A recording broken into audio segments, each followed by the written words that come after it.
കേരളത്തിലെ പോസ്റ്റ് ഓഫീസുകൾ അടച്ചുപൂട്ടാനുള്ള കേന്ദ്ര സർക്കാരിന്റെ നീക്കത്തിനെതിരെ DYFI Palakkad block committee head post ഓഫീസിലേക്ക് മാർച്ച് നടത്തി.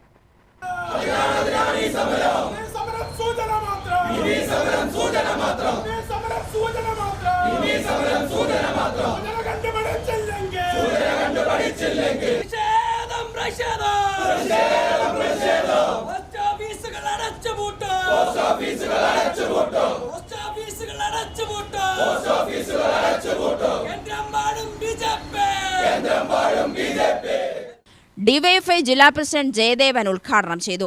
പ്രധാനമന്ത്രി നരേന്ദ്രമോദിക്ക് അധികാരത്തിന്റെ അന്ധകാരം ബാധിച്ചുവെന്ന് ജയദേവൻ കുറ്റപ്പെടുത്തി.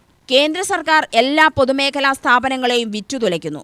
രാജ്യത്തിന്റെ കോടികളുടെ സമ്പത്ത് കുത്തകകൾക്ക് തീരെഴുതി കൊടുക്കുന്ന മോദി നയം രാജ്യത്തിന് ആപത്താണെന്നും ജയദേവൻ പറഞ്ഞു. തപാൽ റാഷണലൈസേഷന്റെ ഭാഗമായി സംസ്ഥാനത്ത് 180 പോസ്റ്റ് ഓഫീസുകളാണ് അടച്ചുപൂട്ടുന്നത്. ഇതിൽ 10 എണ്ണം പാലക്കാടാണ്.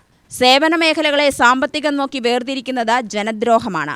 മനുഷ്യരുടെ ആശയവിനിമയ സ്വാതന്ത്ര്യത്തിന് പോലും വിലക്കേർപ്പെടുത്തുന്ന കേന്ദ്ര സർക്കാർ കുത്തകകളുടെ സ്തുതിപാഠകരായി മാറിയെന്നും ജയദേവൻ പറഞ്ഞു. തപാൽ വകുപ്പിന്റെ ദൈനംദിനമായിട്ടുള്ള പണമിടപാടുകൾ നിരവധിയായ ജനങ്ങൾ ഇന്നും ആശ്രയിക്കുന്നത് പോസ്റ്റ് ഓഫീസ് മേഖലയാണ്. മാത്രവുമല്ല, അവരുടെ എല്ലാ രേഖകളിലും അവരുടെ പിൻകോഡായി രേഖപ്പെടുത്തിയിരിക്കുന്നത് അതത് പോസ്റ്റ് ഓഫീസുകളുടെ കോഡുകളാണ്. എന്നിരിക്കെ ലാഭകരമല്ല എന്നതിൻ്റെ പേരിൽ കേരളത്തിലെ 150-ലധികം വരുന്ന പോസ്റ്റ് ഓഫീസുകൾ അടച്ചുപൂട്ടാൻ ശ്രമിക്കുകയാണ്. ഇത് ആദ്യമായിട്ടല്ല. കേന്ദ്ര സർക്കാർ അധികാരത്തിൽ വന്നതിന് ശേഷം BJPയുടെ നേതൃത്വത്തിലുള്ള ഗവൺമെൻറ് 2014 മുതൽ ഇന്ത്യ രാജ്യത്തിനകത്ത് ഭരണം നടത്തിക്കൊണ്ടിരിക്കുന്നവരാണ്. അവരുടെ ഏറ്റവും വലിയ പ്രത്യേകത പൊതുമേഖലാ സ്ഥാപനങ്ങൾ വിറ്റഴിക്കുക എന്നുള്ളതാണ്. പൊതുമേഖലാ സ്ഥാപനങ്ങളെ ലാഭകരമല്ല എന്നതിൻ്റെ പേരിൽ സ്വകാര്യ വ്യക്തികൾക്ക് തീരെഴുതി കൊടുക്കുക എന്ന നയമാണ് കേന്ദ്ര സർക്കാർ നടപ്പിലാക്കിക്കൊണ്ടിരിക്കുന്നത്. ഏറ്റവും ലാഭത്തിൽ പ്രവർത്തിക്കുന്ന ഇന്ത്യയിലെ ഏറ്റവും വലിയ പൊതുമേഖലാ സ്ഥാപനമാണ് ലൈഫ് ഇൻഷുറൻസ് കോർപ്പറേഷൻ.